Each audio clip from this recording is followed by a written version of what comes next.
Adlawng Huwebes, Mayo 21 padayon gihapon ang atong bulhaton sa paghimo ani nga fish fund guys, kay tiwasunon naman gyud ning flooring ani pero mauni last na mo nga gitrabaho. Kay ang akong giuna ang pag-file sa isa ka linya nga hollow blocks pero wala na human guys, kay nitulo naman gyud. Nitulo na.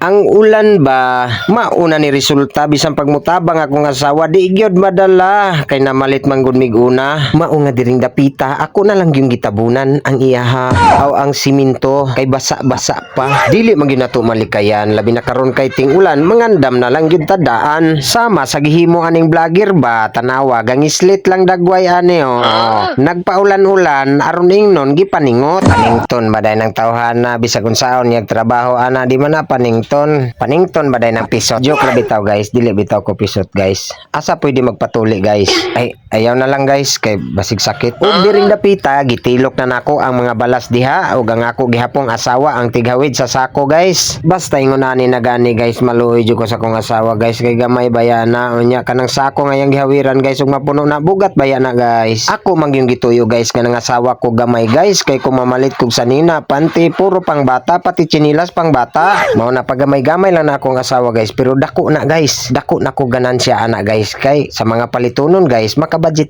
man gyud. Bitaw guys, joke lang guys. Dili bitaw na gamay akong asawa guys. Dili naman gani ko kadaog ug akong aswaton guys kay bugat na kayo. Pero bisan pag madako magamay atong asawa guys, basta ingon ani na nga trabaho guys, maluoy kita sa atong asawa kay bugat man guni nga trabaho guys. Pero ini kagabi guys, madaog man ko niya.